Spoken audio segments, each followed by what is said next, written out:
आज हम आपको RRB NTPC previous year question 2018 और 2019 वाले करा रहे हैं, जिसका एक फैक्टर नंबर सेट 13 का ये क्वेश्चन है क्रोकमाड़ी पब्लिकेशन का। बौद्ध संरचना का धामक स्तूप कहाँ पर है? सारनाथ, सांची, कोणार्क, महाबलीपुरम। तो इसका ए ऑप्शन सही है। बौद्ध संरचना का धार्मिक स्तूप सारनाथ में है। सारनाथ में ही प्रथम उपदेश दिया था गौतम बुद्ध ने। सूर्य मंदिर कोणार्क में स्थित है। महाबलीपुरम में रथ मंदिर है।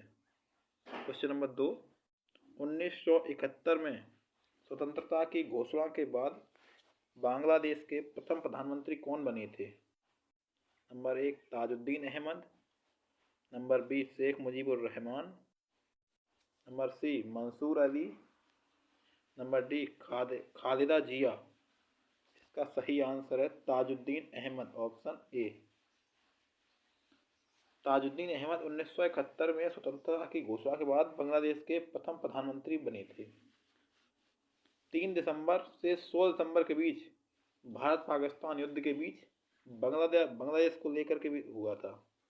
26 मार्च को बांग्लादेश का स्वतंत्रता दिवस मनाया जाता है। नंबर 3, निम्नलिखित में से कौन सी रासायनिक प्रतिक्रिया नहीं है? ए ऑप्शन अपघटन, ऑक्सीकरण, गुरुत्वाकर्षण, हाइड्रोलिसिस। इसका सही ऑप्शन सी है गुरुत्वाकर्षण। गुरुत्वाकर्षण एक रासायनिक प्रतिक्रिया नहीं है, गुरुत्वाकर्षण एक भौतिकी प्रक्रिया है। गुरुत्वाकर्षण का सिद्धांत न्यूटन ने दिया था और इसका गुरुत्वाकर्षण बल का फॉर्मूला होता है F=G m1m2/r²। मोबाइल फोन के टच स्क्रीन में पैनल के प्रकार में कौन शामिल नहीं है? ए ऑप्शन है कैपेसिटिव, प्रतिरोधक, ध्वनि संप्रेषण और प्रकाश संप्रेषण। इसका सही ऑप्शन सी है ध्वनि संप्रेषण। मोबाइल फोन में टच स्क्रीन पैनल में ध्वनि संप्रेषण शामिल नहीं है। ध्वनि संप्रेषण द्वारा दो व्यक्ति के बीच संवाद का आदान प्रदान किया जाता है। विशिष्ट प्रतिरोध या प्रतिरोधकता केवल तार के चालक तार की प्रकृति पर निर्भर करती है।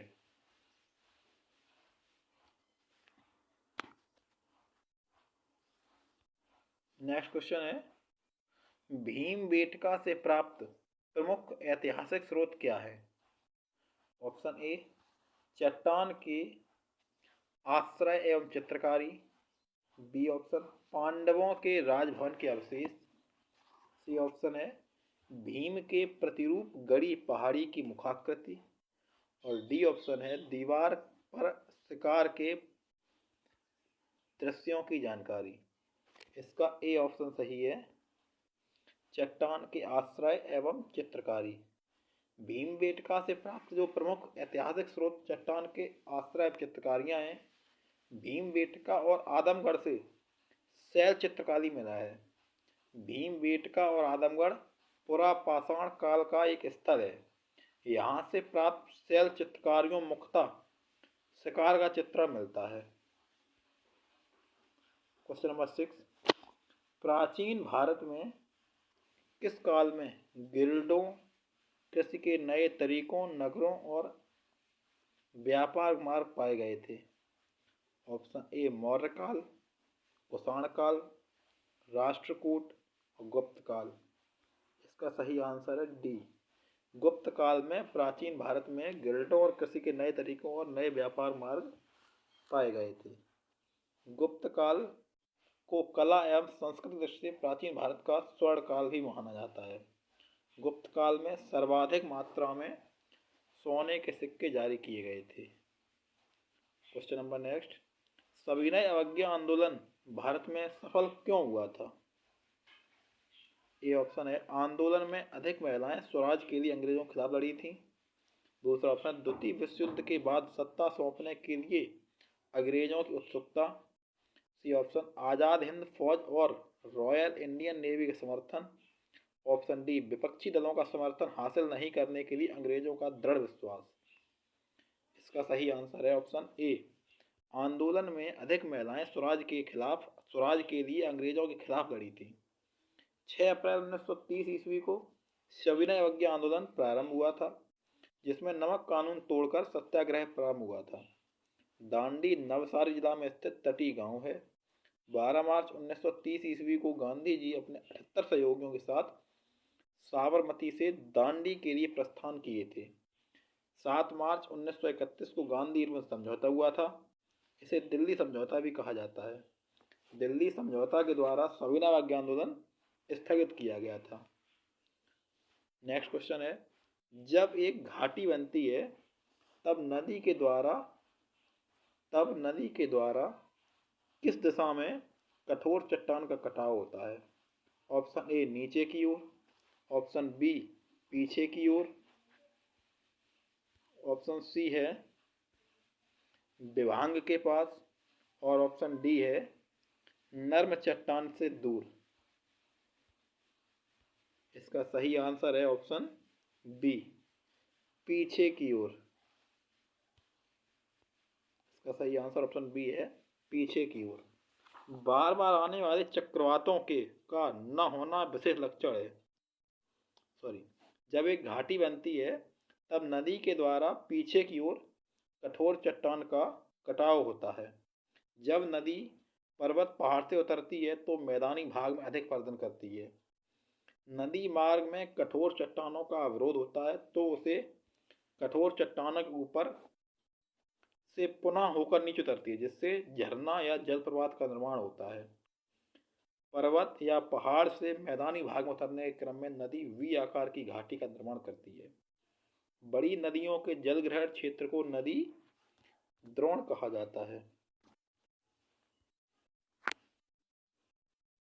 नेक्स्ट क्वेश्चन है, कौन सा विशेष लक्षण है जो अरब सागर के चक्रवातों को बंगाल की खाड़ी के चक्रवातों से अलग करता है? ऑप्शन ए कम तीव्रता के चक्रवात, ऑप्शन बी मानसून के पहले के चक्रवात का होना, ऑप्शन सी बार बार आने वाले चक्रवातों का न होना, ऑप्शन डी चक्रवातों का पश्चिम तट से दूर जाना। इसका सही आंसर है बार बार आने वाले चक्रवातों का न होना, सी ऑप्शन। बंगाल की खाड़ी भारत के पूर्वी घाट से संबंधित है। बंगाल की खाड़ी से आने वाले तूफान में भारत का सर्वाधिक प्रभावित राज्य उड़ीसा है, और इसी के कारण बार बार आने वाले चक्रवातों का न होना विशेष लक्षण है जो अरब सागर के चक्रवातों को बंगाल की खाड़ी के चक्रवातों से अलग करता है। हमारा आज का लास्ट क्वेश्चन है, किस संविधान संशोधन के द्वारा संविधान में मौलिक कर्तव्यों को जोड़ा गया था? इसका पहला ऑप्शन है 37वां संविधान संशोधन 1975, ऑप्शन बी 41वां संविधान संशोधन 1976, ऑप्शन सी 38वां संविधान संशोधन 1975, ऑप्शन डी 42वां संविधान संशोधन 1976। तो इसका सही आंसर है ऑप्शन डी 42वां संविधान संशोधन 1976। ये 42वां संविधान संशोधन हुआ था, ये स्वर्ण सिंह समिति की अनुशंसा पर 42वें संशोधन में 1976 में मौलिक कर्तव्यों को जोड़ा गया था। इसे रूस के संविधान से लिया गया है।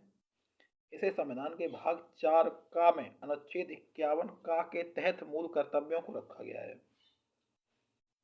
जब मूल कर्तव्य शब्द जोड़ा गया था उस समय भारत के प्रधानमंत्री श्री इंदिरा गांधी थी। जब जयप्रकाश नारायण ने 1974 में संपूर्ण क्रांति का नारा दिया, जिस कारण इस देश में केंद्र सरकार के प्रति असंतोष की भावना प्रबल हो रही थी। मूल संविधान में मौलिक कर्तव्यों मौलिक अधिकार का उल्लेख तो था, लेकिन मौलिक कर्तव्यों का उल्लेख नहीं था। आज का हमारा वीडियो यहीं समाप्त करते हैं। अगर आपको वीडियो अच्छा लगा हो तो चैनल को लाइक करें और सब्सक्राइब करें।